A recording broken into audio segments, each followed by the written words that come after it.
Good evening, everyone. Welcome back to another week of Cuppa The Day podcast. My name is Nualaoch, back again, joined by long-time listener, full-time host Jorday, and of course, long-time listener, first-time guest Pricey. Pricey, how you doing? You excited to be here? Are you looking forward to being grilled? I mean, just intense questions we have ready for you the entire Oh way yeah, through. always. The whole day, it's been like just. I need to answer these questions. This is great. Looking forward to it. Jorday, how are you feeling this week? Yeah, it's been a while. I'm pretty good, mate. Yeah, it's been At least 2 at weeks. least 2 weeks, maybe Yeah, we more. had. I missed the week before the break because I was ill, and then obviously we had that break, and now we're here. But I think that's probably going to be the kind of schedule we're going for, right? Like the 5 episodes, then a bit of a break because these episodes take a bit of time, and we want to try and keep the good quality up, and those week breaks kind of help with creating that.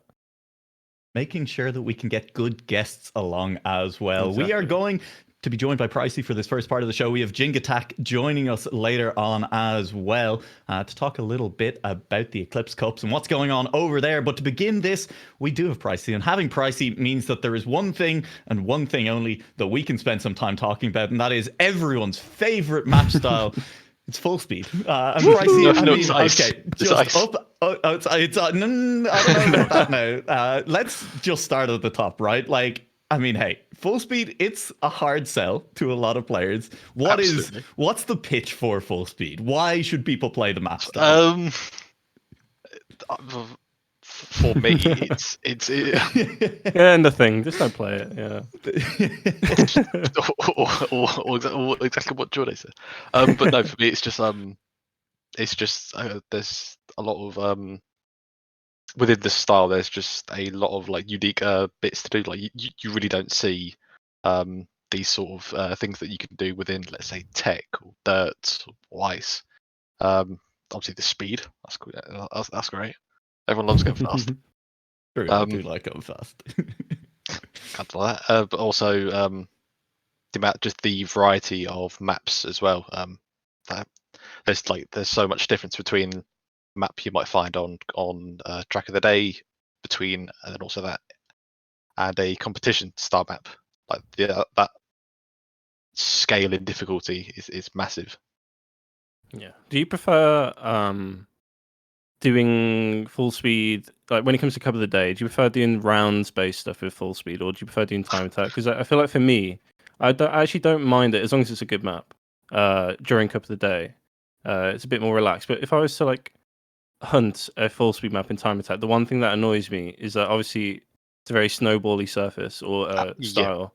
It really frustrates me that I could get hours into time attack on a full speed map and just restart simulator the whole thing. It is, especially when some maps, the start of the FS map is normally quite precise, or some of them have been.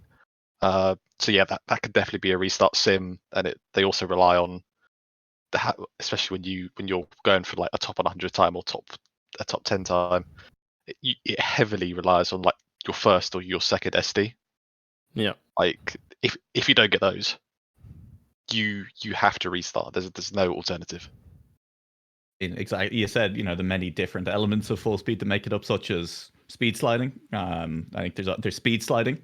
There's also speed sliding. It has to be said. There's when a we're lot of talking about full speed, like it is the main trick. I mean, just to elaborate on, because I'll admit it, right? Like I play full speed, but I definitely am one of those players who plays full speed sometimes and is like, I just do not understand why I'm not gaining a couple of seconds here, or like why I am 3 seconds behind the record. And it's because probably my speed slides are bad. But are there other things that I should be looking out for on full speed maps that I'm doing wrong? Yes, so obviously your speed slides are very important. Your entry into certain features. So these features might be a wall ride. There might be a loop. So your entry and your exits also. So you want to keep as much speed, obviously going in, but also going out. That's important. And then, as you also said, it all snowballs. So you keep more speed going in, you'll keep more going out. Do another speed slide, you'll gain even more speed, and that'll just build and build throughout the track. That's honestly, I think I would say, and I think most people would agree, it is really satisfying once you get a good solid run. 100%. Even as someone who's bad at full speed, like when you get that run and you're like, for me, I'm like, I don't know why I was 5/10 faster there, but I felt it. I felt that I was faster throughout that, and that feels real good. Have you considered though, Pricey? And I just want to be just quick question that like to go fast, a lot of loops, otherwise known as maybe rings in full speed as a style. You go fast enough, blue shifting. Maybe you're all just Sonic fans in disguise. No. You sure? No. I mean, like, the evidence is starting to I see pile it. up here.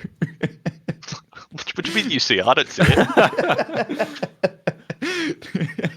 Listen, man, I'm all in for the full speed, hey, and I need like some good reasons to enjoy full speed. I mean, I tell you what, the full speed for me, the one time I did enjoy it was when we had the Skarsor full speed map that had mixed style full speed. Like it had small dirt speed slides and small grass speed slides, and that kind of stuff I feel a lot more comfortable on. I guess that's why I enjoyed it more. But I'm curious as to why do you think we don't actually see mixed style full speed maps too much? I feel like 99% of full speed maps in comp full speed and in track of the day full speed is probably just going to be solely a road surface. Is that just because it's generally more technical? Or? I would say because speed sliding on road versus dirt and grass, that's quite different. It's and you want to build your track on one surface, just keep everything simple, especially for track of the day. Just keep things simple, keep everything wide, and that'll get you track of the day.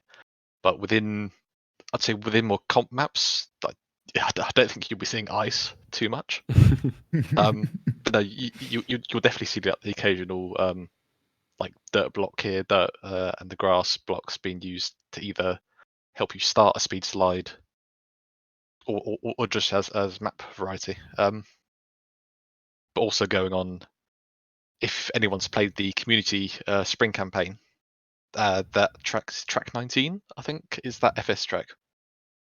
And right at the end, there's that ice section. Ice block. Yeah. The whole ice like section there. Just I don't know what Intex was doing there, but everything was good.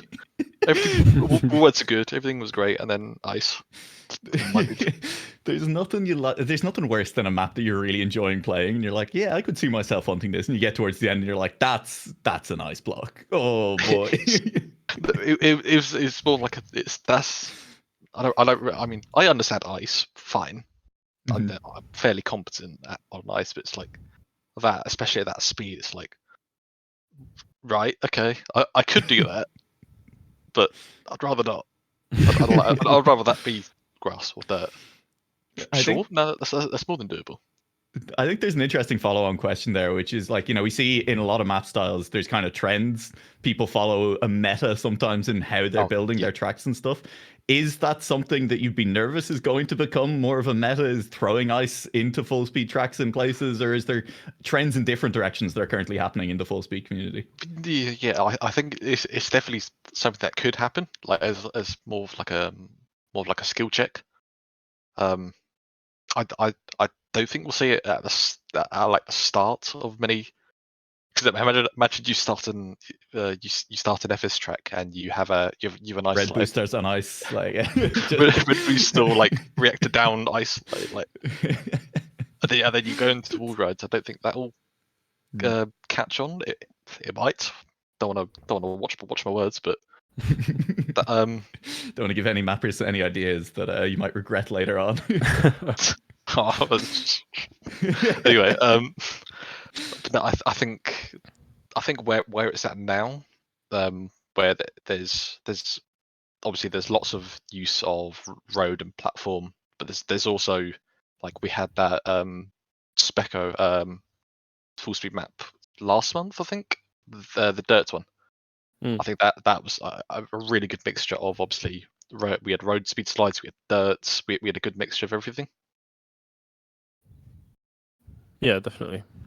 So I'm just actually run about FS progressing as a surface. I'm just curious, how familiar are you with like competitive full speed?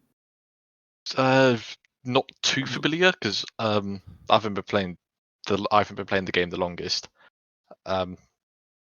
But I think I was in the BITM team for SPS, which happened in October. That is sort of quite a big and well known full speed competition. Yeah, I was just curious, what do you think is the main differences between a competitive full speed map and a track of the day style full speed map? There's obviously a massive scale and difficulty. Where does that difficulty spark from? Though, is it like the speed slides, or is it like because it's more transitional? Or? It's a mixture of both. Because normally on track of the day, your speed slides are very easy to get. They're quite forgivable, and they're just quite easy to attain and also to gain lots of speed from. Whereas in a competitive style map, it'll be you really have to like push yourself to get a speed slide in the first place and to also benefit from it. Because if you get the speed slide and you don't gain from it, what's the point? You might as well just reset.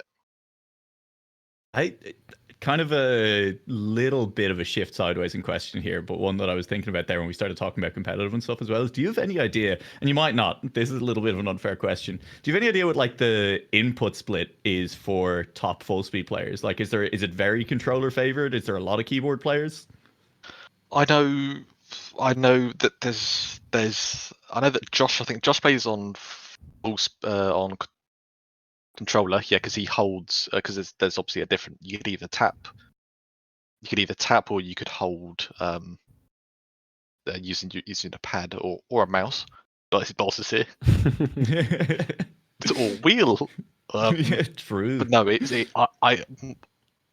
I think it is mostly controller. I cannot say for certain.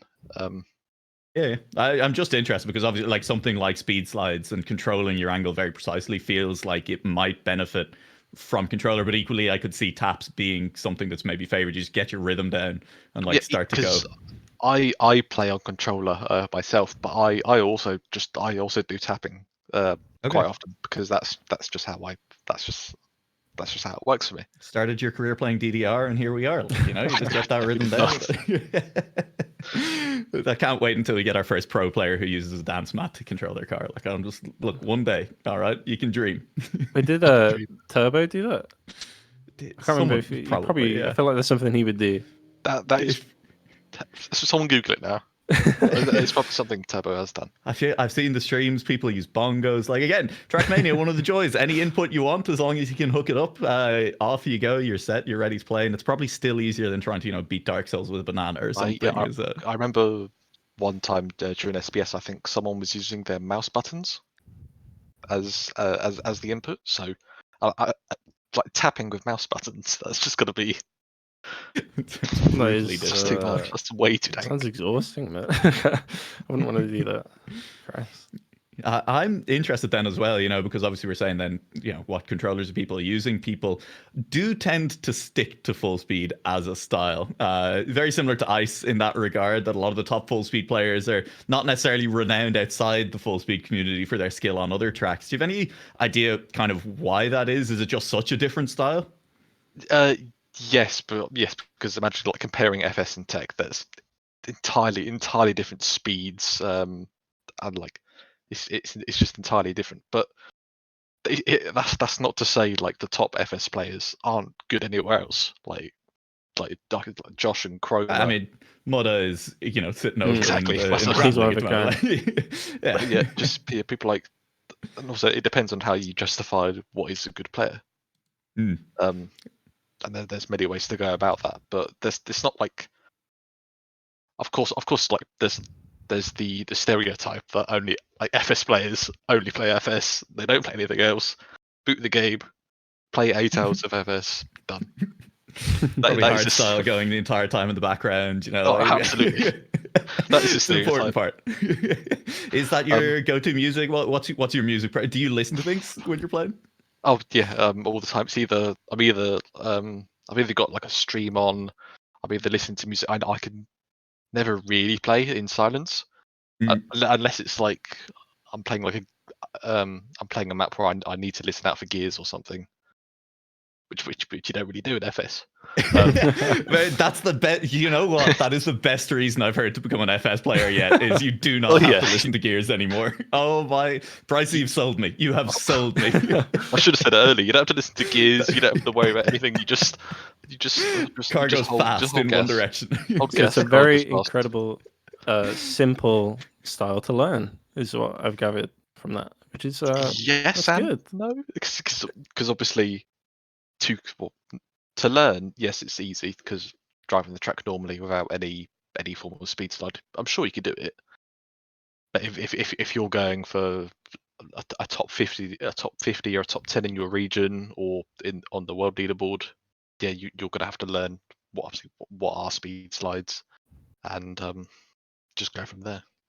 Which is also, people struggle to actually learn it because it's not easy to learn. I will be honest, it's definitely not easy to learn. That's an interesting follow-up question then as well, because you said you've not been playing as long as maybe some other people in the community. Do you know of any decent resources out there for people who are interested in getting into full speed? Are there any good tutorials on, here's how you speed slide well? I mean, yes, the go-to would be Mudder. Mudder has a YouTube video. It's only a couple of minutes long. He will explain obviously what are speed slides and basically how to do them. But if you go to any like Track Mania stream, honestly, like if you go to Chroma streams, Josh's streams, like anywhere, or even in some of the discords, just ask. People are happy to help. I get like it has that stigma of like, FS, like just bitch, but it's, at the same time it's just people are willing to help. That's fair. And look, I mean, you've mentioned a few of the good FS players at this point. You've mentioned some of the top ones as well. In order to figure out who is the best, you got to have competition, right? I mean, what are the full speed competitions out there looking like? How is the competitive scene thriving at the moment? So there's a recent competition called Speed Bunny Cup. That I think we had Switch on that one. We had Chroma in second, I think, and Josh in third. But there's outside of that also we have FS of the week. If you're looking for more of a casual, just hop in a server, just drive. Yep, that's all. That's a way. I know that's also quite popular. Like there's always loads of people in those servers, especially with Ox as well. Ox's community is great. Again, what it's else? always... I mean, that's a lot of competition to get That is a lot of so, competition. I wouldn't complain with that. I mean, you mentioned Switch, who won the first cup you mentioned. What was it called again? Speed Bunny Cup? Yeah, Speed Bunny Cup. Would you say Switch is regarded as the best full speed player in the game? I mean, I'm pretty clueless when it comes to who are the top 5 or something like that. Yeah. It's hard to like say for certain, like, yes, this is the best player, because there's like some people could be having a good day on the game, some people just have a bad day. It's all down to that moment on whoever's driving the best on that day. But no, so I would never put like one person on top of a pedestal like that. But if I was just to like list off names of whoever comes into my head first of the best players, there's Chroma, Josh, Krill, Mudder. You could probably chuck Elcon in there because Elcon's just good on everything. Like Max, there's Moose. I'm probably forgetting loads of names. But Dan as well. But yeah, there's a lot of Ben. There's a lot of top talent. And Chad are doing exactly what I started to do in my own head, which is as soon as Dan was said and then Ben was said afterwards, is just start to list three-letter names. You've got Jim, Tom, all top tier full speed players. Yep. No doubt. Hey, I mean, I guess shorter name, slider, you go faster. It just makes sense. Exactly. It's less weight. Shave off as much weight as possible. It's full F1 strats over in full speed. Yeah. It's interesting. Yeah. I mean, is there anything going forward as well, like coming up in the full speed community? Obviously, that's a lot of competitions that you've just listed. It sounds like support for the full speed community is not going anywhere anytime soon. no, I'm definitely not. I'm not really aware of up and coming competitions, mainly because either they haven't, they just haven't been announced, or I just don't know because I'm clueless. But there's always like FS of the week happens quite often, obviously every week. Stuff like that happens, every week. But the big competitions like Speed Bunny Cup or SPS, they happen at least like once or twice every year. But it's always good just to keep an eye on those like certain discords, like the full speed, the full speed major series Discord would normally post about events that just happen whenever. I think that's the best advice in general, is just keep your ear out, keep your eyes out. If you want to get into a style in Trackmania, there's usually something going on. The trick is to just join as many Discord servers as possible and see what they're actually doing over there. Yeah, it works, right? It is the best way to do things. Jorday, do you have any more questions for Pricey specifically before we throw someone else into the mix here? I have one, and I don't know if it's maybe my memory. I got a memory of a goldfish, but I don't know if we actually asked you how he got into Trackmania. I don't think we did. That is a good point. Yeah. That's a fair point. There was nothing like specific that just got me into Trackmania. I think it might have been like a spammy clip. Like I couldn't tell you what clip or how long it was. I couldn't tell you anything about it. I just saw it and thought, oh, that game looks cool. Let's have a look. I saw it was free to play. I saw it was on Uplay, so I had a bit of a despair. But I thought I might as well just give it a go. I just got playing it. It was just really like it just felt really good. So like, obviously you can see your improvement, like even over like a couple hours, especially when you first boot the game. You can see yourself improve. You get a silver medal, you get a gold medal, you might even get an AT. But seeing your improvement and everything, even in like a short amount of time, that goes well with me. Feels really good. And I know I think I have said it before on this podcast, but I love that about the game as well. And I've definitely done it where I've like convinced friends to play it since I started playing as well. And then you get the message at like 3 a.m. and you wake up to it and they're like, I've been trying to get this gold for the last 2 hours. I should have been in bed like 3 hours ago. Yeah, I have tried to get other people in, but I think it's also a different topic of conversation, which I don't think we'll get into. But I think people see the whole like subscription-based service and Uplay, and that's just a different. That's just not what they're looking for. But that's a different topic. That's a whole, as you say, it is a whole different conversation. You need to do what I do, right, Pricey? You set up a broadcast for a specific competition. You do it weekly. You're desperate for people to come on and cast it with you, and then you just convince your friends to come on, having never played the game or seen it before. They cast the game, and you're like, "Well, you're gonna have to be in game to do this, so I'll spot you like half the subscription for the first year because I need you on to cast this." And then they have the game and they've installed it, and all of a sudden it's 3 a.m. and they're sending you messages about gold medals. And all I'm saying is, I am the pusher. First taste is free. Slippery slope and all that. Noted. I'll write it down. Yeah, absolutely. Yeah. I think we should have asked that much earlier, and I also think that it is about time then, probably, to move on and ask the same question this time around. First of all, to our next guest joining us this evening. We'll make sure to ask him nice and quickly. We are being joined by Jingatak, member of Eclipse, who has been organising a lot of competitions over there. But before we get into that, Jingatak, how did you get into Trackmania? And also, before we even get into that, hello, welcome. You're very welcome here. Hello. Nice to be there. Delighted to have you. Yeah. So how do I get to Trackmania? I've been playing at school. I mean, with friends, but like a casual player. I was playing TMNF, and I came to Trackmania, I think, in 2019, playing the competition EMC, which was done by Ceramics. It was a competition mixing pros and casual players. And yeah, I met some players. We created the first team, was named TGN, which renamed to Eclipse, which was a better name. And TGN was for Team Gronul, which means basically team of very bad players, because that was what we were back in the days. Yeah. And yeah, now we created Eclipse. We are like between 20 and 30 players every time, competing, now creating event as well. That's Yeah. us. Yeah, I mean, hey, it's been impressive, and we'll get into that a bit more. But before we go any further as well, I think it's very important. You know, we spent a lot of time here talking about full speed. Jingatak, what are your favorite styles? Any choice words to say about full speed? Oh, no. Right answer. That's good. Right That's good. answer. I guess like every player, I've been on FS servers, on TM2.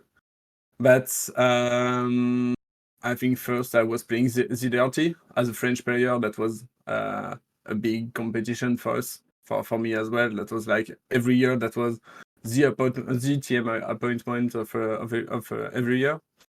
But my main style was a tech, because it was the style where we had the most team competition. Basically, every 2-3 months we had a competition. So we went into it, created 2 lineups at first, and that's it. Yeah, I mean, it's great. Like I say, all the big servers were French back then anyway. So I was playing on Time to Shine a lot back then, and it was a good time, TM2 servers, we've talked about it in previous episodes. I think we all missed them. But we can't talk about that now, because one of the things that definitely is big now in modern Trackmania, it's not servers, but it is the rise of a lot of competitions, weekly ones, monthly ones, competitions in general. And Jingatak, over at Eclipse, you definitely are putting on some very, very good competitions. The Eclipse Mixed Cup being one of the big ones that's going on and has been going on. Do you want to talk to us, first of all, just describe a little bit what EMC is, maybe for the people who might not be familiar? Yeah, sure. So EMC is team competition first. We are a team, so what we like is playing as a team. We played the first mixed team competition in 2020, I think, and we were kind of disappointed about it. So we said, okay, we will create it. We will do it better, basically. Basically, that's what we said. So yeah, we can do better, and we tried. So EMC, yeah, it's a mixed competition. You can register with a team from 6 to 10 players. You will pass through a first week of seeding, then you will end up in different leagues to play against teams of your level. We don't want OrgGP Nualaoch to crush the third lineup of Eclipse, for example. So yeah, what we want is people to have fun and meet players of their own level to progress, to get better at the game. That's what's the point of Eclipse, and that's what is the point of our competition, is to have a good environment for competitive Trackmania. Yeah, it's definitely something that has been. I feel like has been missing for a bit. I feel like Eclipse is like one of the only international ones that I can solely enjoy, really. And I've just been looking at the Wikipedia, and I was looking at season 1 and how there was quite a large reception of teams. Really, did you expect that many teams to register on the very first season? Yeah, first season we had 22 teams. I'm not sure. We were playing tech competition and we were known to play it, so we had some contact in it. So that was kind of expected to have 20 teams participating in it. That was kind of expected. What we did not expect was the S2 and S3, where we went to 36 in S2, 52 in S3. Mostly 52 last year was huge. We even had to modify the seeding because we would have too many people on servers and we can't manage it. Yeah, that was awesome. We hope to have at least the same amount of team this season. For now, we have 30 teams, so we still have a week 10 days to do better. I'm sure there'll be some last minute ones. That's usually how things go. I remember when I was organising the the Vertigo Tech tournament that I did, and most of the maps that came in for that were pretty much last minute. So it's just the way it is. It's just how people work, right? They just leave things till last minute. Last year we had like 30 registration in the last week, mostly because we released the map pack of the seeding, so it kind of motivates people to register. I mean, it's one of the best things about gaming is, you know, you meet a lot of like-minded people and it's great and you make friends and it's a good time. And then one of the worst things about gaming is when you go to run a tournament and you're like, this is a lot of like-minded people and they're all like me and they're all going to leave everything until the last minute. And when you're looking for signups, it gets a little bit nervous.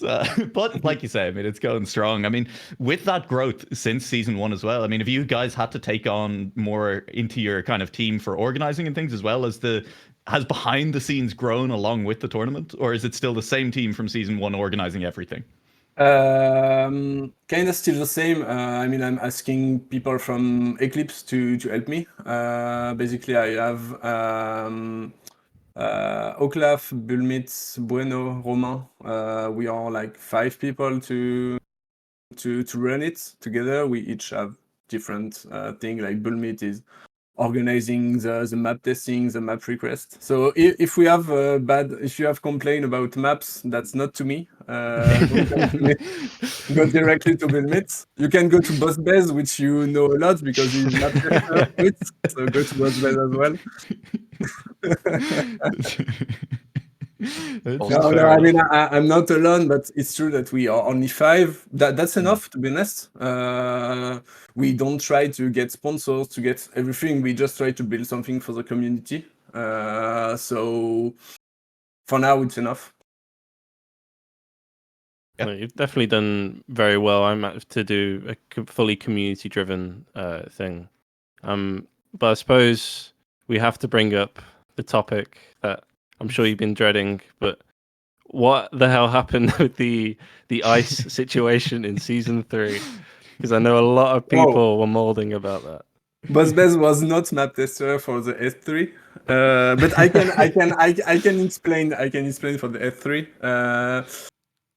We for the S2, the only maps with ice were mine, and I do not consider myself as a very good mapper. I think there is much better mapper, and Bulmit as well, who is better than me at mapping, but he's really bad at mapping ice, at doing ice. So it kind of end up as having bad ice section. Like I had no clue about being in gear 5 on ice. What was bad at this moment? So imagine. In S3, what I asked is I contacted in S4. Sorry, I contacted the ice community, Scarzo, Samtom, a lot of people, to be honest, and I asked them to map for us because I wanted to show that ice can be competitive, can be included in competitive map pack, because that's kind of a style that I enjoy to play. I don't like to play full ice map, but having 1 ice line, 2 ice line in a map, I think it's kind of cool, to be honest. So we pushed it. I think we were not ready to test it, to validate every line on ice. So yeah, maybe it was not so appropriate, but that was the idea. We wanted to have more ice map. But for S4, so I can already say that if we have some ice enjoyers, they will be disappointed because we received a lot of maps, not so much ice in it. So no, I think everyone will definitely be enjoying hearing that, including myself. Don't get me wrong. I'm not enjoying it. I don't like hearing that. All right, and that's even ice enjoying it. I enjoy ice when I'm not the one driving it. I love ice as a style to cast and to watch, because I genuinely think for competitive maps, when it's a good ice map, a good competitive ice map is so exciting because like pretty much every single corner has the potential for players to make up a lot of time or to lose a lot of time.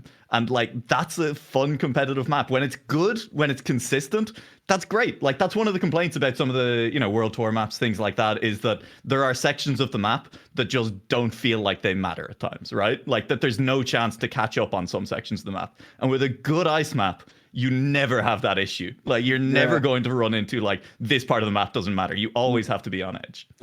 But also as a player, that's the issue because yeah, obviously it sucks. I hate it as a player.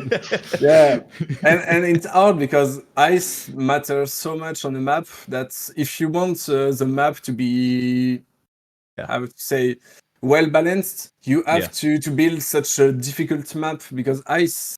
You can lose so much, so you need to build things where you can lose a lot. Like you can't build a basic drift. You have to build a drift where you have like a speed check after or something like this to match the ice difficulty. Also, I think it's because the ice is new. New. It's relatively still new, it's been 3 years now, but it's kind of new for people compared to drift, compared to dirt, etc. So I have good hope that in the future it will be easier to drive and build ice in competitive. Yeah. I think there's an interesting follow-on point there, which is obviously it's the Eclipse mixed cup. It's mixed in style. Have you ever been tempted to make it mixed in the sense that like each track is completely specialized, or is that even something you'd like to see in a different competition where you have a full ice track and there is a full speed track for people like Pricey who enjoy that, and like is that something that you think would be worth exploring in a competition? Also, as it's mixed, we made a difference. We make a difference between mixed and multi-style, which was kind of the case with a map joining three styles like Tech, Dirt, and FS, which there was some competition on TM2, some on TM 2020 as well. But for us, mixed is like. You don't mix and you don't map for style, like you don't map tech. If you map a drift, that's a drift, that's not tech. You map dirt part, that's not dirt. I mean, everything is mixed and you can do it. So of course, some maps they are more techy, some maps they are more fun or would be like Cup of the Day. So our job is to have all those maps and do some good map packs, having like maybe one map which is better for tech players because mappers like to build tech, so of course we have some tech TV map.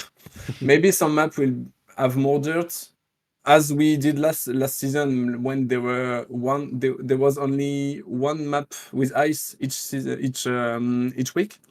That's what we are trying to do. For us, it's more mixed. Of course, if there is an SD on the map, we will never say no to a map with an SD. I mean that's a skill. That's as in Team WT, you add an SD. I was playing the map. I was not doing the SD. I was fine. I was losing 0.4, 0.5 every round. Okay, no problem. But the identity's still there at the end. It'll be fine. They're all going to crash anyway. Yeah, the identity. I can win like 15 seconds on the identity, man. I mean, that's a conversation as well then, is, you're talking about balance and maps and how important that is in competition. Do you dislike the World Tour maps then? Because really that is, the identity is the point where there is a huge spike in difficulty in all those maps.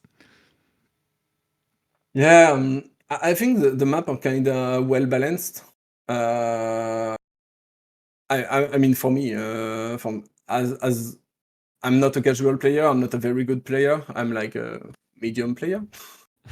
And I think to me they're kind of well balanced if you wanna train them. So I was fine. The first stage I was happy with the map, to be honest. Even gyroscope, even agility dash, I was fine. Stage 2 I got totally demotivated, to be honest. Even my teammates, I mean, everyone in Eclipse, we had like 5 duos, I think, 4 duos. I think we have none for stage 2. So yeah, what we want is to have something like TMWT maps, but a bit more competitive for EMC. And yeah. I'd be interested as well, Pricey. I mean, like, you're coming from completely different perspective on those World Tour maps, even if it's just as like a viewer and stuff. How do you feel about them then? You know, compared to something like the Eclipse maps, where the entire map pack is more focused around this entire map is balanced. Yeah, definitely the stage 1 World Tour maps. From like a viewer's perspective, some of them were quite annoying to watch because there was always that feeling in the back of your head. There's probably going to be a landing bug. There could be this. Especially on like yeah.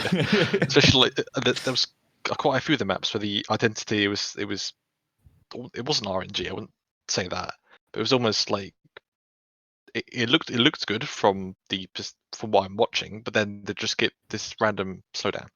That's not fun. Also, so I think also the maps to play for like a player like me, yeah, they're fine. I'm definitely not the greatest. Give me a couple of minutes to one actually get a run in and learn them. But no, it was RNG, to be honest. It's stupid, but when we were doing it, when we were facing a better opponent, we were not trying to pick our best map. We were trying to put the map where they have the best chance to crash, like aeropipe, stuff like this. Where we were like, okay, maybe we will lose like 1 second the whole track, but if they take a bug, then we just play safe and we win, and that's. I won't say anything, but that's bad. That's bad for a competition. For a competition to say, okay, we will just pray and go. I think also it's something we can bring up later on, like on the All-Stars. Talk about that more later as well. But so basically, for EMC, that's not what we want. We want players to have a good level on maps, to show that they have trained, to show that they can be good on maps, and that's it. Pricey, you signing up? Sometimes EMC, don't have time to. Yeah. Oh, that's a cop-out answer right there. it's no cop-out. No, I'm just. No, it's fair. Sorry, listen, man. I get the notifications from Jingatak every other day on my phone. You know, I think probably Jingatak. I gotta say, you're the guy who pops up the most in my notifications. I'm just, looking forward to the future then of EMC. Season 4 obviously still coming up, still ongoing. Are you already thinking about improvements for Season 5? Is there plans for Season 5 in the works? Anything you can share? No. It's not that I can't share. Every season we do feedbacks with all the team participating. Even every player can answer to a feedback form. Last year the main issue was maps. We tried to fix it. Second issue was the length of the competition. 6 weeks was too long. Too long. So we went back to our old format with 5 weeks. Even 4 weeks this year for some teams who won't participate in the seeding, because teams can secure their spot from last season. So yeah, we went to better map, shorter formats. The only question was for 4v2, 4v4 and 3v3. I'm sure people already talked about it on the Discord.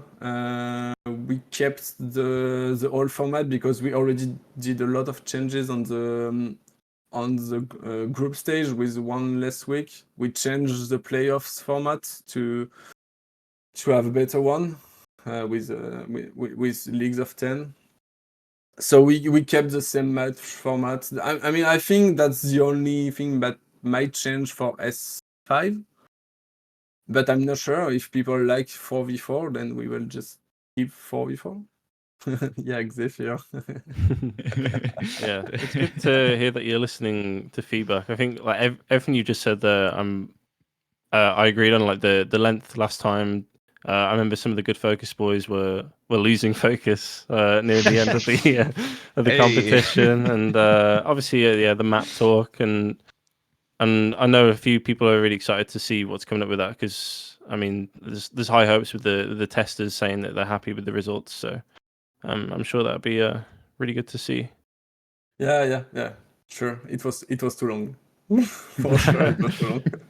You definitely nailed a good length now, though, for sure. Yeah, but I see in terms of the maps, another thing I remember people not necessarily complaining about, like it was an issue, but they were saying that the maps were almost track of the day difficulty on the border of becoming competitive. I'm just curious: is this map pack? Would you consider it to be more difficult than last season's?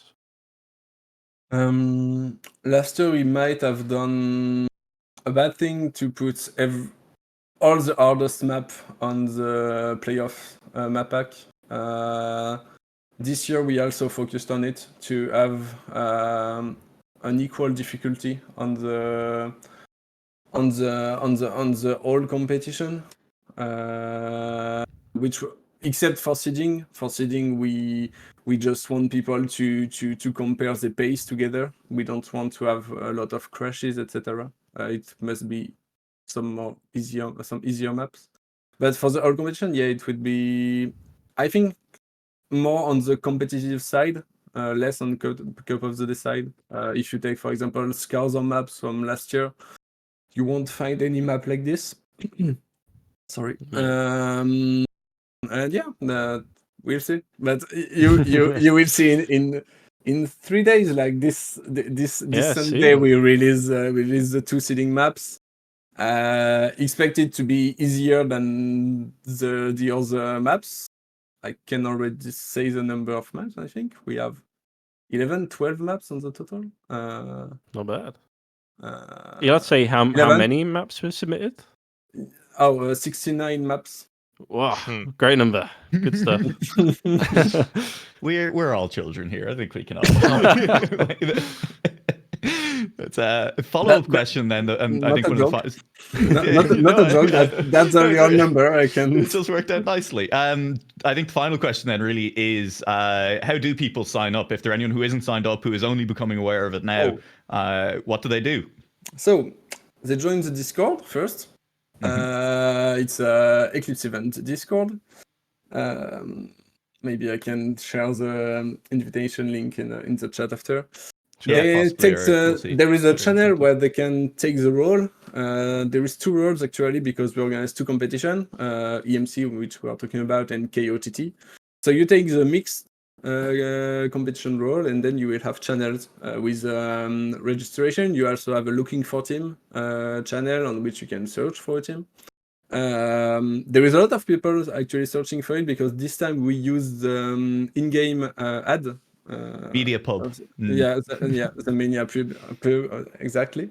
Which is a very cool feature in game, to be honest. Really well played, Nadio, for this one. Yep. But yeah, you can search for a team. You still have 10 days to register until the 6th of May.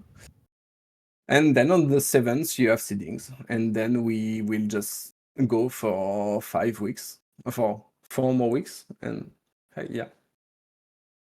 Right. Yeah, absolutely. If you haven't already entered, if you don't already have a team, get over there, join the Eclipse server, and make sure you get in there, because it is set to be a great event. It is about time, Jorday, for me to just leave. Not because of any problems with the guests or anything, but I think it's time for you to take over for a little while.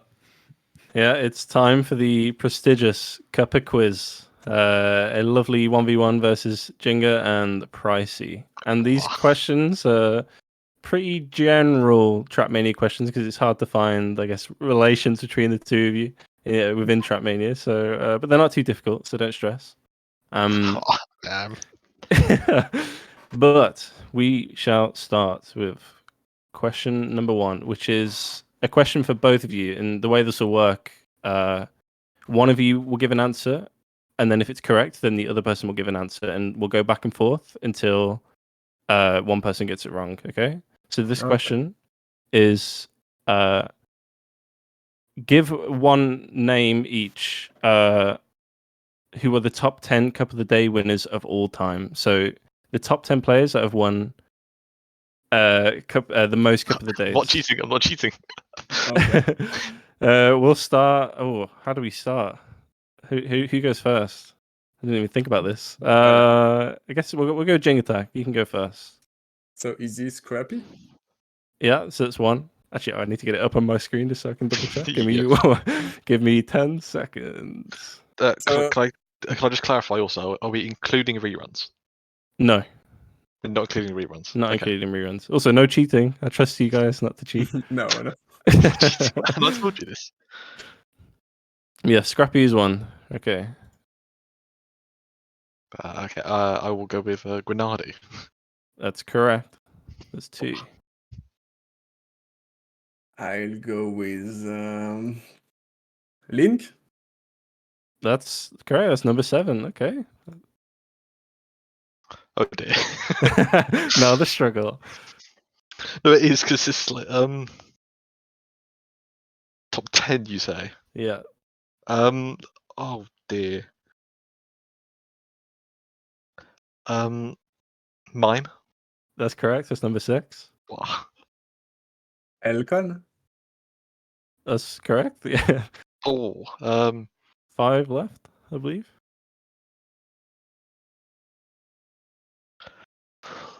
Yeah, so rank 4, rank 5, rank 8, rank 9, and rank There's 10. so many names, but I've also not. I can't include reruns on that. No reruns. I Babz. think- Who? Babz. Correct, yeah. No.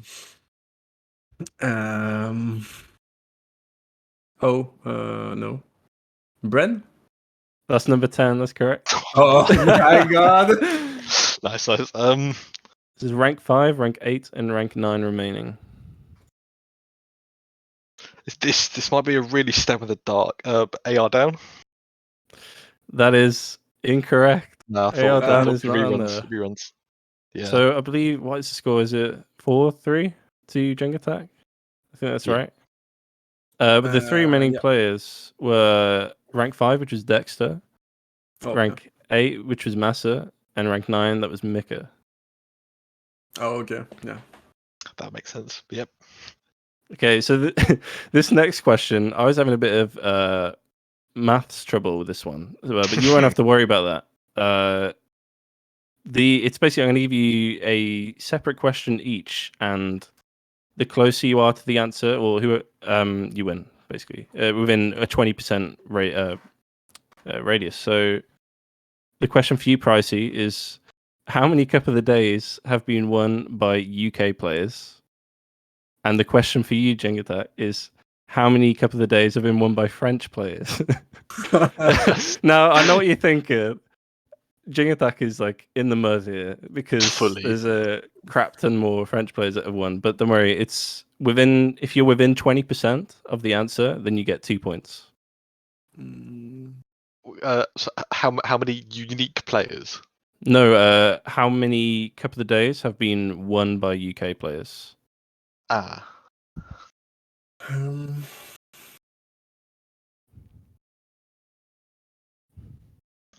think I might go first on that. Then you say within 20%. I will say for UK players, I'll go with 46. 46. Okay.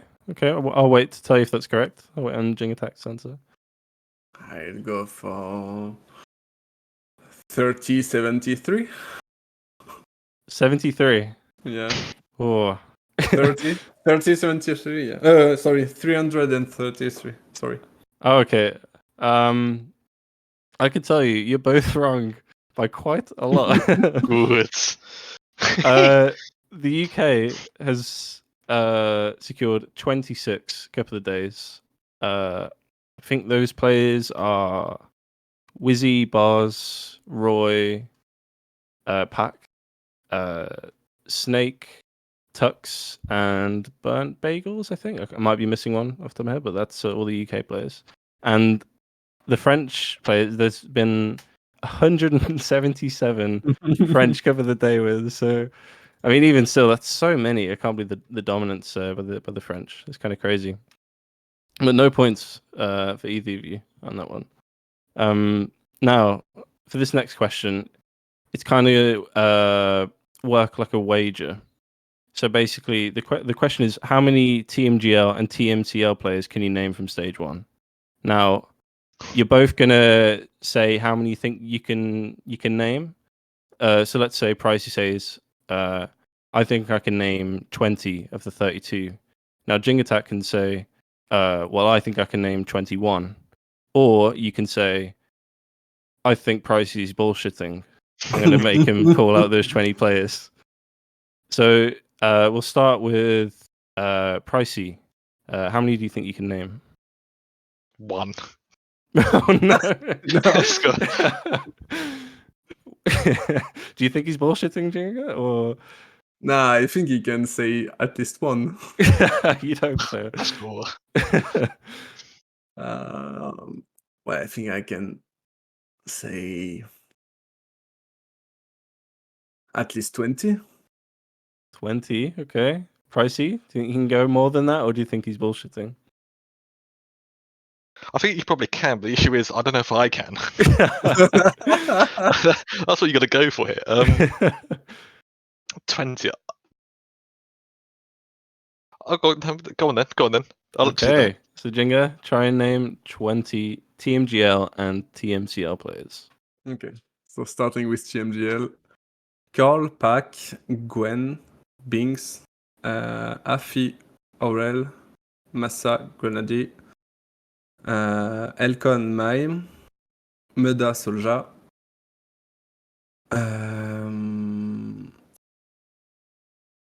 Twin, Kappa,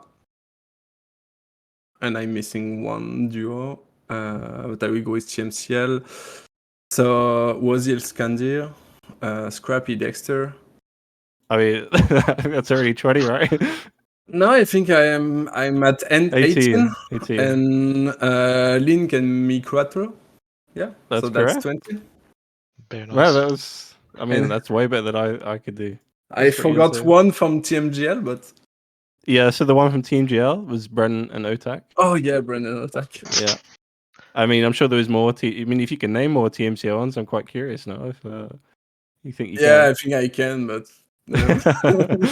Yeah, the remaining ones were Snow and Glass, Coco and Worker, Complex Panda, Ratchet and Barbos, Feed and Enna. Yeah. So nice. That was pretty good. Pretty So- good performance. Yeah, I mean, Pricey a bit in the mud there, but you know, it's. No, it's fine. I named the one important player, and that's Pac. Oh, I mean, yeah, Sure. the man, the myth, the legend. So, I mean, now we go on to the wonderful buzzer round. Now, I'm Oh. going to ask you both to use the wonderful soundboard within Discord and test your buzzers. And we'll start with Pricey. Can you use your buzzer, please? Yeah. Perfect. Just what we needed. And Jenga, what is your buzzer? Oh, wonderful! That's, that is perfect. You can't really ask for better buzzers than that. Okay, so there are 9 questions. I think 9 or 10. Oh. 9 questions in the buzzer round. That is because I was clueless and couldn't think of a 10th. But we will go on. So, question 1. Which GigaChad won Arctic Gaming Experience in 2022? Pricey? I just have to say, that'd be Pac. That's correct. It's back. 1 point for Pricey. Question number 2. Who is regarded as the best time attack dirt player within the game? Jingatak? Papu? No. No, not quite. Pricey? Would you say that'd be Insanity? I put Insanity down. Maybe that's yeah. wrong. I feel like most people would say Insanity. I Twitch feel chat like can tell me. You could definitely dispute it. Yeah, Twitch chat can tell me if I'm wrong on that or if Jinga's wrong with right with his answer. No, I note down Insanity for that one. As I said, these are quite easy. It is a subjective question. My bad. These questions are quite basic. So it's basically the speedier you are, the better. Next question. What is the name of the organization that Polish and Czech duo Mime and Elkon play for? I think that was the poll that was first. Well, Yeah. Into the Breach. That's correct. Okay, next question. Who was the winner of the Winter 2023 Nualaoch campaign? Okay. It's Kebi. That's correct. It was Kebi. Nice. I got a feeling no one would have got that one. That's pretty good. Next question. Name the player that is known for playing with a mouse. Oh man, that was dead even. I don't know who that was. Can someone in chat or chat tell us who was first on that one? That genuinely sounded dead even to me. I see a lot of uwus. Okay, we'll go with Jinga first on that one. Well, it's Buzz. It's Babz. That's correct. The man himself. Mud. Okay, there are 4 questions left, and the score is 6-9, which is a pretty nice score. But I'm sure Pricey could even that one up. Next question. Which professional Trapmania player retired from professional play after the TMGL Spring 2022 season? Pricey? Spammy? That's correct. It's the Spammy J guy. Now, this question isn't just like one answer, but you'll see the way I word it. So, the first person to buzz in, can you name 4 of the official Trackmania games? Jinga? Trackmania 2. Can I say every Trackmania 2, for example, game or not? No. I thought about that, but I thought that's too easy. Okay. Trackmania DS, Trackmania Turbo, Trackmania 2, Trackmania 2020. Oh, that's good enough. That's more than enough. Okay. 2 questions left. Who won the TMGL in Winter 2020? Tricky question. Jinga? Carl Jr.? It was Carl Jr. Probably a safe bet. Should have gone with that. Yeah. I was thinking, I put that one in. Safe answer, man. Yeah. I thought people would overthink that one and they just wouldn't buzz in. But of course, it's Carl Jr. And then the final question. This one is really tough, so take your time with this one. Okay? What episode of the Cuppa The Day podcast are we currently on? We're on episode 6. That's correct. Okay, not bad. I mean, that was awful. It was pretty close. So bad. That was close. It was close. I mean, it was 8. Jingatak wins with 11 to Pricey's 8, and I think that was a pretty good battle, if you ask me. That was nice. I guess we'll bring back Nualaoch now because I know he's probably feeling quite lonely without the 3 of us here. I'm sure he's okay. Yeah, I think Pricey made the tactical error of picking a sound that starts off quieter than the uwu. I don't think that helped you in the tight races there was an option for a louder pipe. I will not play it. But Thank you, yeah. It was way too dang because I thought maybe the audio viewers would not. Well, I mean, okay, hang on. If we give a warning here, because now that you've said it, I think we have to let people know. Okay, so audio warning. Everyone has 5 seconds to turn down their volume. You have 5, 4. I'm actually gonna find it first. 3, there it is. 2, 1. Oh my! You should have gone with the louder one, Pricey. I think that would have definitely helped you out. Hey, Spotify is gonna love that one. Just drown out your opponent's buzzer, and you are set to go. I mean, Jinga. You should have done something. Yeah. Spotify in the mud. Spotify, absolutely. Listen, we gave them plenty of warning, all right? Just, I guess, don't listen to the podcast when you're working out and can't reach your phone at the same time or whatever. Anyone who drops a, bar on themselves as a result of this podcast, we're not liable, and so on and so forth, and all of that. Either way, we are getting slowly towards the end of the show, but we have one more segment that we want to talk about, because if anyone has been paying attention, and I know most of you have been, we had over the last couple of weekends the Trackmania World Tour All-Stars event, and it's wrapped up. A very enjoyable event. for some people, and I think that really is the question, right? It was their kind of first attempt really at doing something like this in this format with the geos coming in. And I guess first of all, questions to our two guests, general thoughts. I mean, how did people feel about the All Stars event? I think I'll give an answer. But I think the idea of the All Stars event to like obviously to have these challenger and regional teams play against obviously the whole main Grand League. That is a really good idea. The execution of it is, I think there's definitely a lot to be desired with it.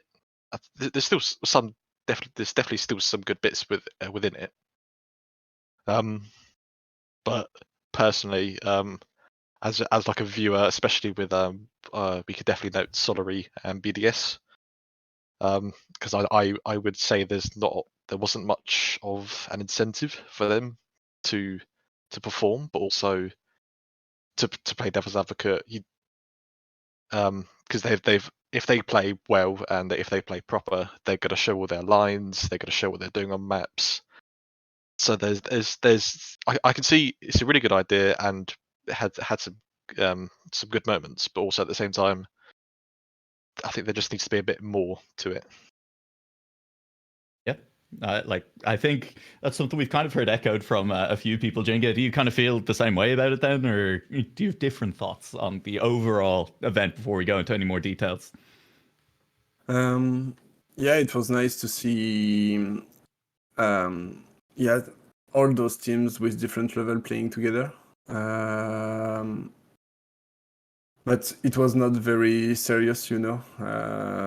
It's supposed to be the top level of Trackmania, and what we saw was not. Okay, it can be a little bit more fun, but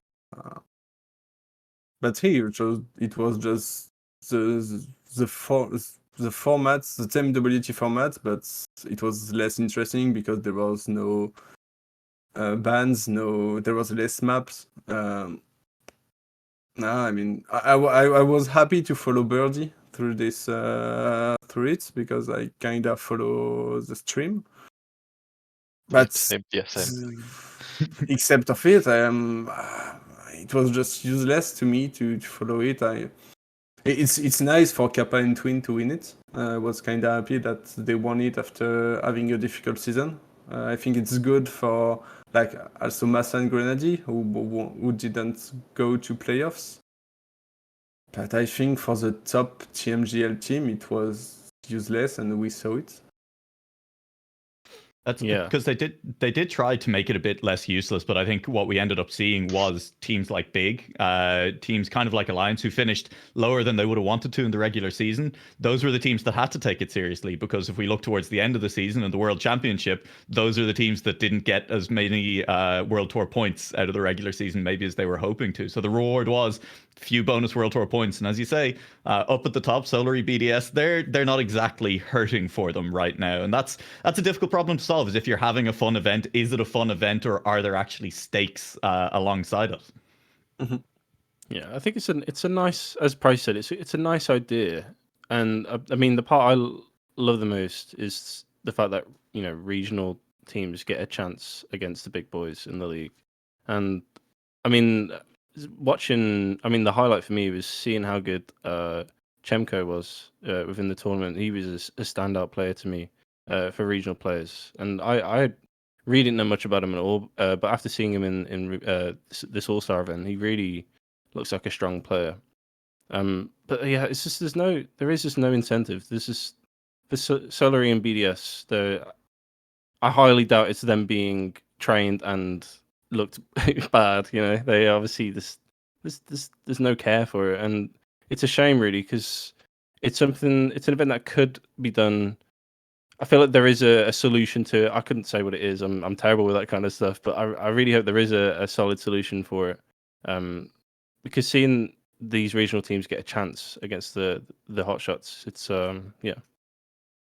I then think, so I said, there's this balance. If you're ever going to have an All-Stars event of any kind, because it isn't part of the wider ecosystem in the same way for the tournaments, you have to try and find a balance between fun and competitive, right? And so kind of to ask then, I mean, Jinga, you do a bit of tournament organizing as well. Do you think it would be worth it for the World Tour to try and lean more into fun? Like maybe make it a completely different format, completely just wild events, not even regular competitive styles, just doing something completely different with it? Or would that completely strip away the chance to see how these regional teams come? Is it unfair to the regional teams to get a chance to play against the top teams, but it's a completely for fun event? I mean, to me, it's kind of different. I was comparing to League of Legends. You had in the past All Stars. Back when it used to be good. Listen, that's a whole separate conversation. Oh, I could yeah, talk about League. it was a fun event. Like you've seen, for example, SKT who came and just put the same who took the champion with the skin of the World Championship, for example. Yeah. So it's kind of fun event. They are having fun because it's made for it. And if you compare to MSI, which is now the serious competitive format, there is prize to win. The MSI is kind of a big event, a big competition. One of two international events a year, like, yeah. Yeah, that's it, and that's prestigious. So I mean, Nadeo here, they didn't put any prestige in it. It's just All Stars. It's not so prestigious to win it. They don't put prize money, so it's not like it's worth to play. And they put the competitive format on it, where they could have just put, I don't know, a remix style map, like taking some shitty maps, play with pro players on it, like even ask pro players, do you want to participate to it? And make a fun event, and that would be the mid events of the season, and yeah. I think there's an interesting thought there as well, which is one of the things, again, to, compared to the League of Legends All-Stars back when they did that, was they were voted teams, and teams were mixed around and things. And if you want to talk about making it a more fun event while still giving players a chance to play with the pros, mixing teams between the regionals and the pro teams and letting players play on the same team. You have Birdie and Pack on one team, for example, and I know the British Irish community would love to see that. That'd be a great time. We'd have fun. Like, that's maybe a chance to make it more fun, because I think what you're saying, Jing, is similar to what I'm saying, which is they split the difference, right? It wasn't serious enough or it wasn't fun enough, and they really need to pick a direction then, maybe, and commit to one of them. You need to make it a very prestigious competition, or you need to make it completely fun so the players are excited to take part.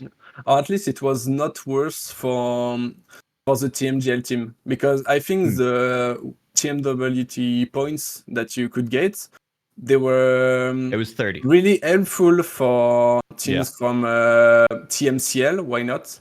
And teams from open leagues, from regionals. But yeah, they have no chance against TMGL teams. So the thing is that the point will go to the TMGL players, TMGL teams, and it's not necessary to them. I mean, they are almost qualified for the World Cup at the end. So what's the point? Just for the context on that, in case anyone hasn't been paying attention to World Tour points, because at this point of the season, I think a lot of people won't have been. Solary, for winning the TMGL last season, got 150 points. The teams at the bottom, Big and Sinners, both picked up 50 World Tour points. For winning the Challenger League, you picked up 50 points, so tied with the bottom of Grand League on that one. I'm not sure off the top of my head how many points the regionals teams would have picked up for their regionals. For the World Tour, winning the World Tour, you picked up 30 points. So again, big maybe for teams like Big and for Sinners, and I think you saw that they were coming in. For them, the stakes were a little bit higher, but for Solary on 150 points, for BDS, who were sitting on 130 points, it's not as meaningful because their World Championship spot is already looking more secure. So in terms of adding stakes to the event, for them, it did much less, as you're saying, Jinga, than it was for the teams who really came in from the regionals and from the Challenger League. From what I see, a lot of teams, like for example Foot Esports, they got 21 points from regionals. So that means winning regionals, it's almost as worst as winning All Stars. Which is fair enough. I would like to reiterate the point of but it's not easy to find the balance between. No, it's not. Yeah. But yeah, I think like going forward, maybe for like the next stage, switching up the teams entirely. I know there was some like subs had to come in, but like just switching up the teams completely. Just if we scrap the World Tour points, and then if we just say this is just purely for fun. If you want to turn up, fine. If you don't, I'm sure there's so many other like regional players and other challenger like subs that will be happy to step in. But just mixing up the teams on the same maps would I think that's just more community. I mean, just fun. Turn it into, use like shitfest maps, just really turn it into. I wasn't good there. Just give players reason to turn up that isn't like, hey, your end of season might be on the line, but not for some of the teams. Like, it's for fun, right? Like, it's Trackmania is a fun game when you get down to it. And like, there are different ways to play it that are definitely worth exploring in the idea of an All-Stars, and giving viewers who maybe interact primarily with various streams or with a specific style, a specific community, or just with the World Tour, just a taste of some of the other things that go on in the community would be, I think, a lot of fun.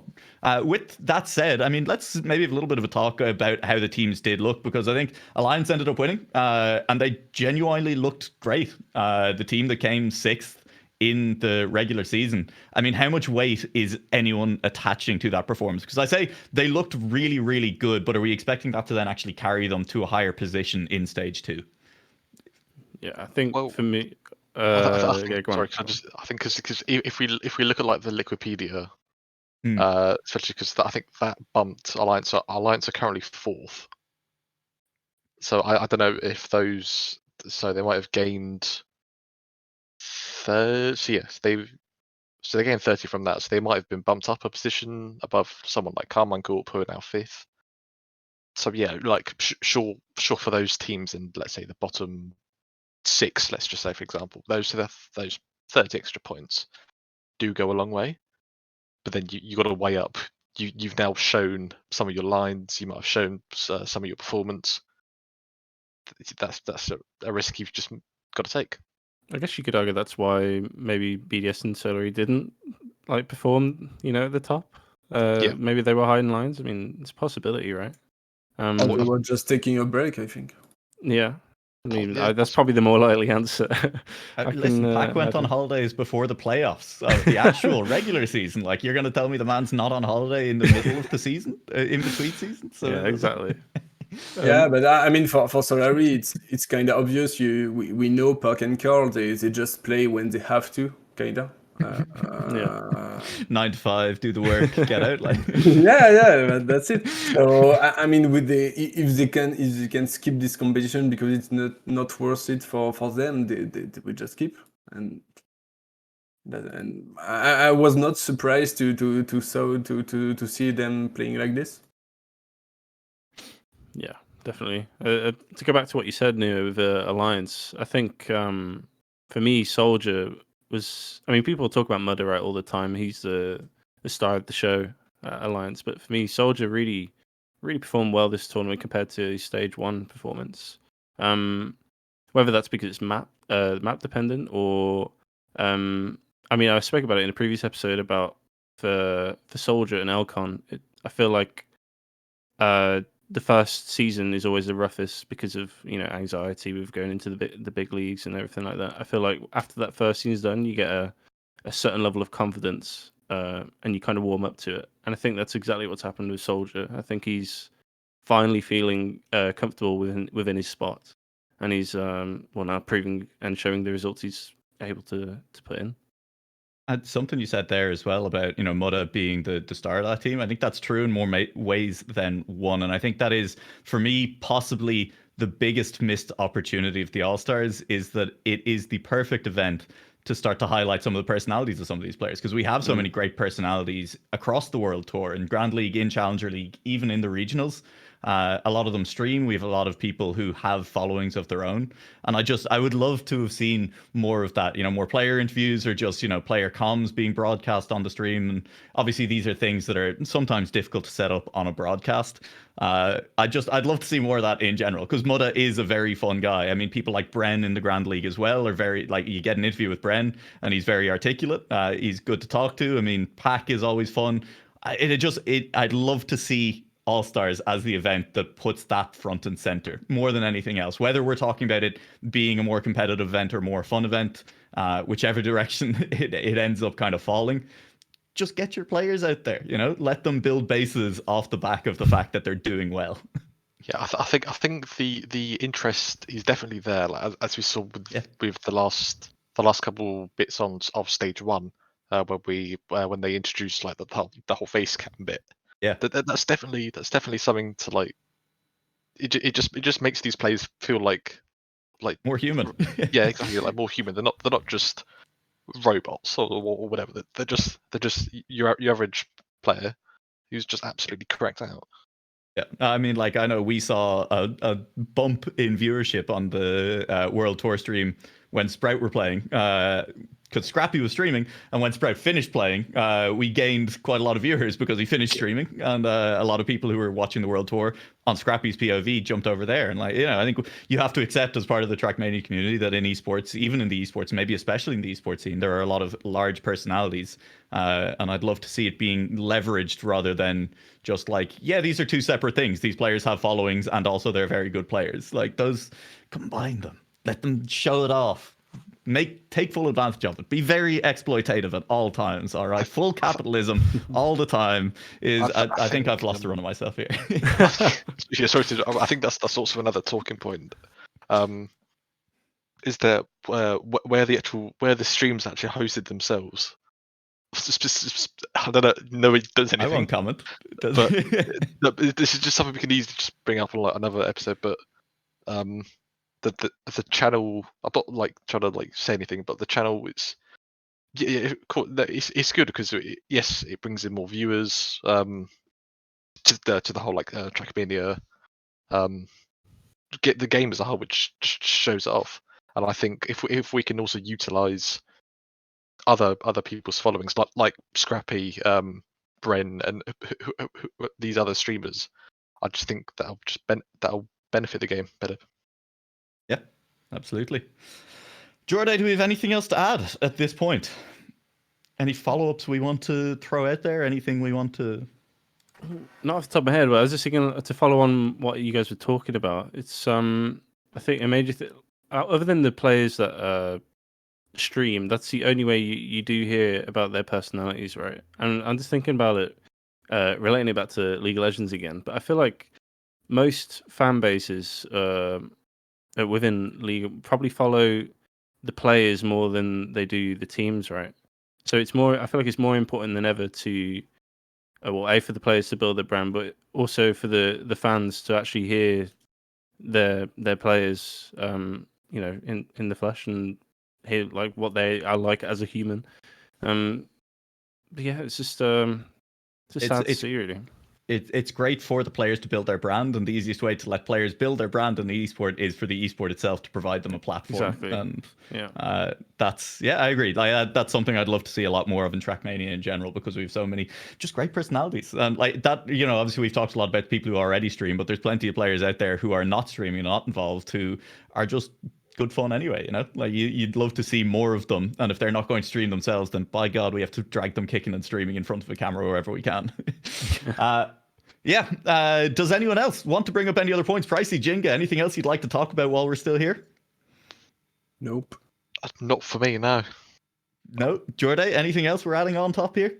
I have one more question. Oh, he's got and then one I'll more. let you go. I just want to talk about Sinners, because obviously they looked on the weaker side in stage one, to put it lightly. And in this All-Stars tournament, as much as we might say people aren't taking it serious, they did look strong. And I'm wondering, from your guys' perspectives, do you think that's a map diff? There's a difference in the training routine, something in the org, perhaps? I think it's definitely in the training. I think they realised, especially coming out of stage one and into All Stars stage two, they realised, right, we need to like focus up, head down, like just proper get some good training in. And I think that has started to show, because I think they came second. Yeah. In All Stars, so yeah, I think that's definitely showing, and they've gained some points for it. Yeah.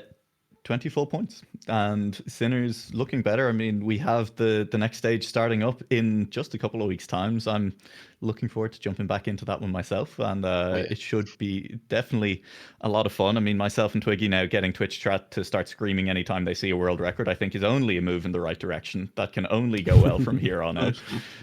And the fact that we scream on broadcast at the same time definitely won't get old to anyone after about a week and a half. But either way, no word. I saw that. I saw that Twiggy. That clip. That was pretty funny. It's a classic. Absolutely. Pricey, thank you very much for joining us. You've been here from the beginning. Is there anything else you want to shout out? Should people follow you on Twitter or anything like that before we go? No shout outs from me. Just if you know me, follow me, that's all. Sounds good. Jinga, on your behalf, I mean, obviously everyone should enter the Eclipse Mix Cup. But other than that, anything you want to let the people know? No, join the Discord and come at the events. That sounds like a great idea. Remind everyone one more time when that's kicking off. First seeding begins on the 7th. Yeah. Seeding on the 7th, so end of registration on the 6th. It will end on the first weekend of June. And then I didn't talk about it, we organize KOTT in July. Early July, like 1st or 2nd week of July. One sentence description, what is KOTT? KOTT, it's a tech tournament in team with a knockout mode. Basically, it's in team, and so you score points according to the place you are eliminated. So if you are eliminated in 7th place, for example, you score 7 points for your team, and the team with the less point win. Basically. Nice. Sounds great. And chat has immediately got very excited for KOTT, which we love to see. Jinga, Pricey, thank you very much for joining us here tonight. Jorday, I guess it's only fair you get a chance to shout anything you want to out. Shout out to the BITM Discord. Gotta do that, right? That's a given. That's true. That's a very important one. Yeah. Probably should have remembered to do that. And shout out to my mom, who's downstairs with her friends and not putting the music on really loud, so it's heard in the podcast. Shout out that. But I just thought, you know what we get to do next week, Noah? What do we get to do next week? We get to do a stage 2 tier list. Oh, I know, bring it back. That's going to be a lot of fun. With the results in from the All-Stars, we get to have loud and passionate arguments about how much those actually matter when it comes to figuring out how good the teams are next week. Of course, Jorday is too polite to say, but make sure you go over and follow Jorday on Twitter as well. Now that he's changed his handle from _lol to _TM, it's at least the correct game. So, I guess you can nowadays. And of course, I'm at Nualaoch everywhere. But once again, thank you very much to everyone for joining us. Anyone you who may have joined us this week, we hope you've enjoyed yourselves. We certainly have, and we will be back next week once again for episode 7 of Cuppa The Day.